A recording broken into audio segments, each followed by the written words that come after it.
Hey, what's up, everybody? Happy Sunday. Thanks, y'all, for tuning in to my YouTube channel. I'm trying to decide whether or not I should come up with a name for my little advice segment, but I don't know what I'm going to call it. I just know that it's necessary, so maybe it don't need a name. The title can be the name. The title of this video will be, I think I'm going to make it Things That You Look For in a Recording Contract. Things that you want to get in your favor in a recording contract is basically what I'm going to be talking about. Now,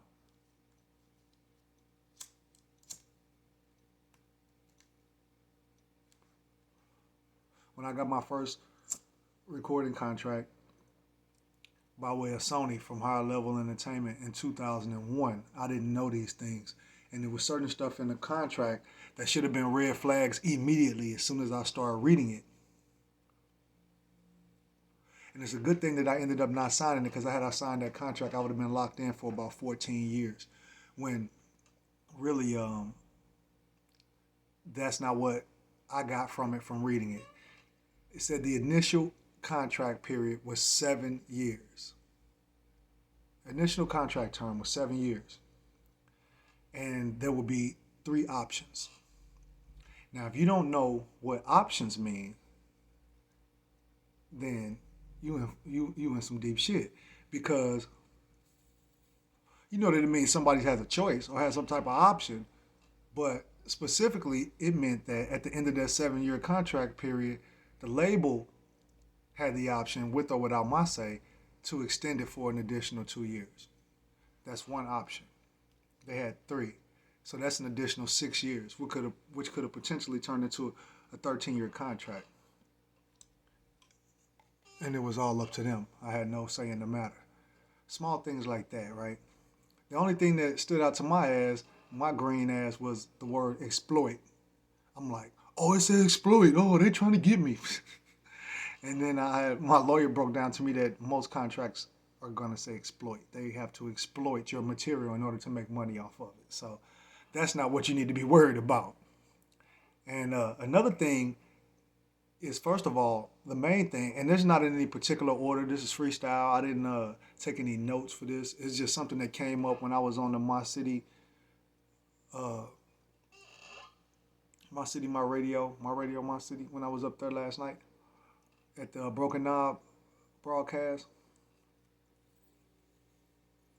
Shout out to 59 Kane. 59 Kane was on the show and had got a contract offer that was pretty intriguing. So I decided to give him some advice on that, and to give you guys some advice in general on contracts. If you don't know who that is and you want to know who that is, then follow him at 59KANE on Instagram. Real talented guy.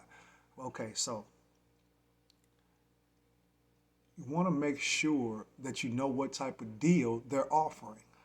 Is this a development deal? Is it a record deal? Is it a single deal? Is it a management deal? Is it a production deal?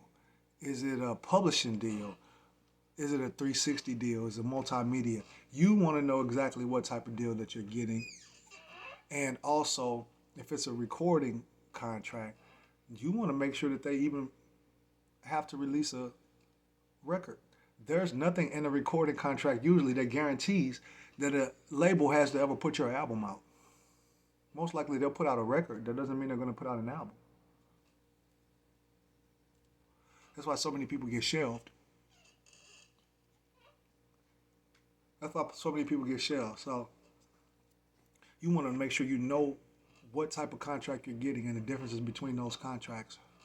You want to know that they're going to put an album out if you're a recording artist, or whatever your principal job is with them. You want to make sure that they're going to exploit that. Okay, and if you can, try to get a guaranteed release clause, which is easier said than done.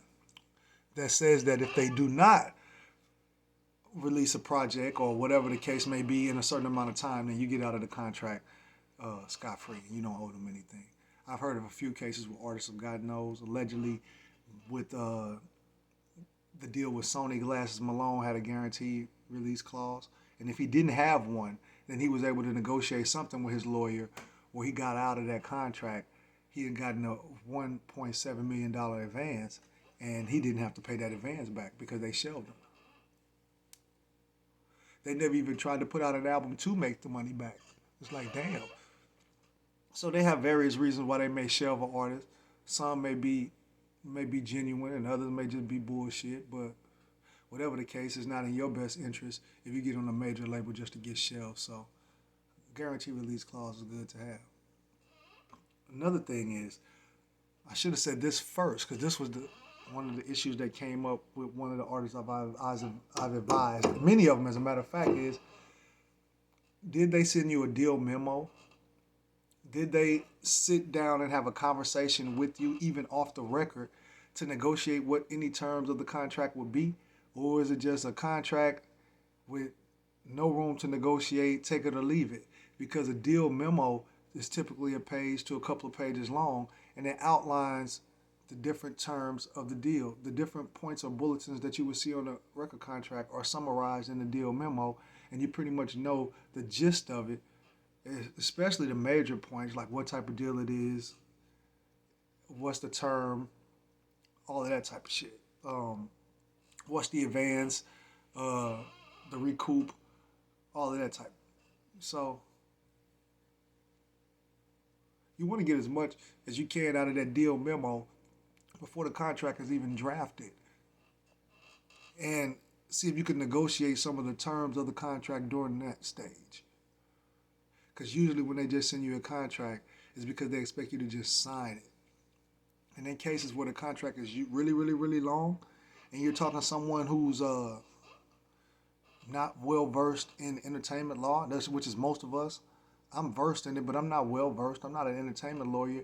Even with the internship that I had, even with working with 4 or 5 different labels, production companies, and management companies, even with a degree in recording, entertainment, production, and the management, and having taken the contracts and publishing side and classes and stuff like that and aced them and read over contracts for artists, I'm still not an entertainment lawyer. So I would still advise that anybody who I'm consulting, go get a lawyer unless you just absolutely can't afford one, or unless the contract is just that transparent, which is rare, or is that transparent that you don't need a lawyer.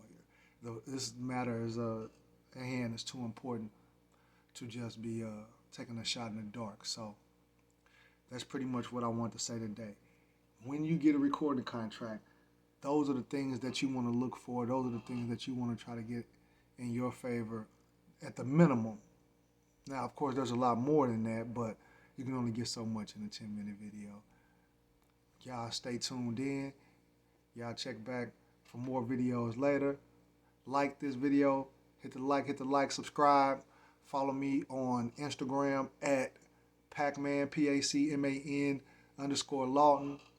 Got a new Facebook page because my other page got hacked.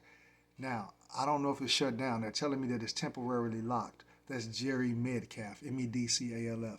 But the one that I'm actively running now, the new one, is PAC Lawton. PAC. No man, just PAC Lawton. And yeah, I look forward to talking to y'all again. Peace.